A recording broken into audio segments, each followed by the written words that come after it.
शिवजी के हो खेला बियाहवा नारदय गुवैया कैले हे।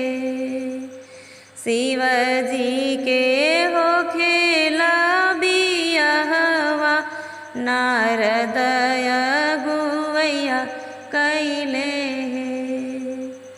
गलवा में पेने मुंड माला जटा से गंगाधर बहे।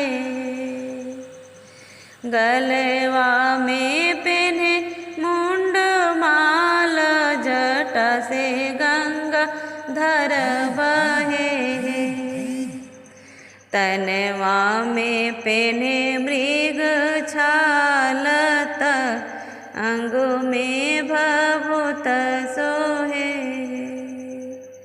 तनवा में पेने मृग छालत अंग में भभूत सोहे।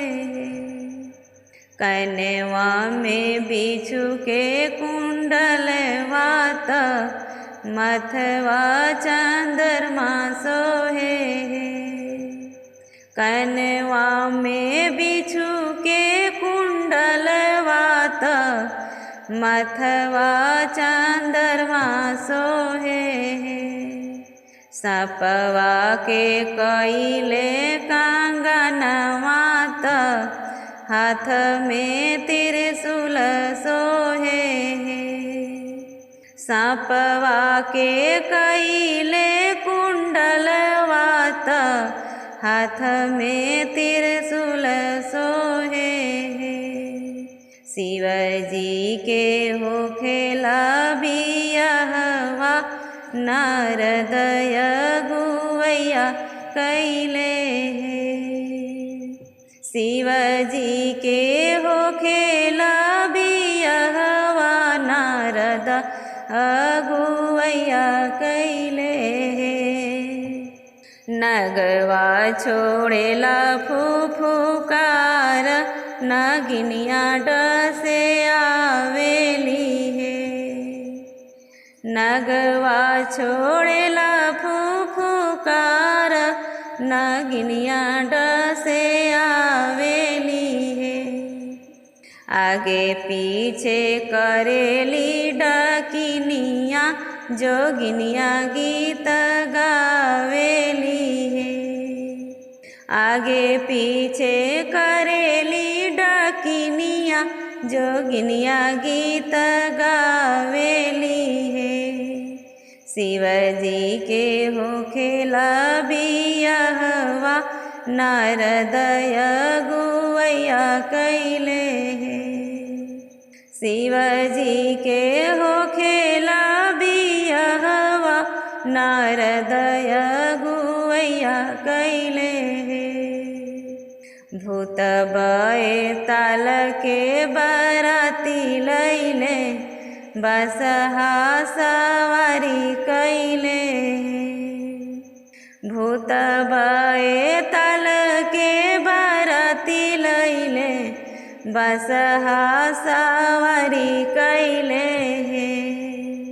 लेके बरतिया शिवजी चलिले हिमांचल पूरे पहुँची गईनी है।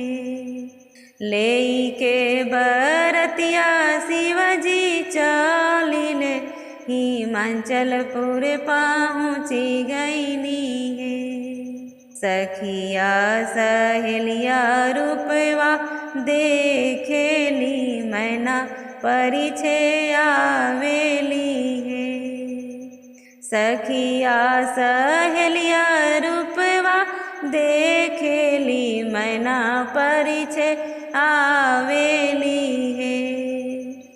थरिया पटकी सासु भागेली घर में लुकाई गईली है।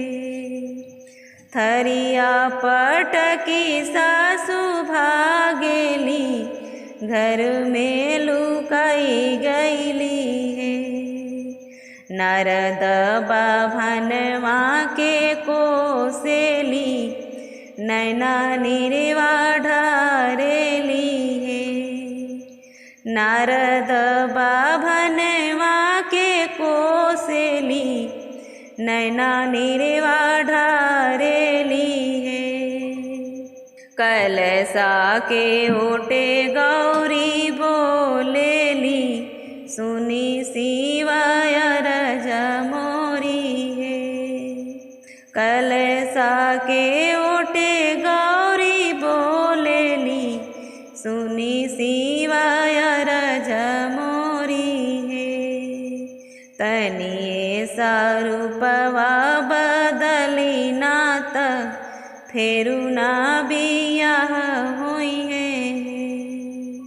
तनिए सा रूपवा बदली नात फेरू ना बियाह हुई है। एतना बचनिया शिवा सुनीले रूपवा बदली दिहनी है। एतना बचनिया शिवा सुनीले रूपवा बदली दिहनी है।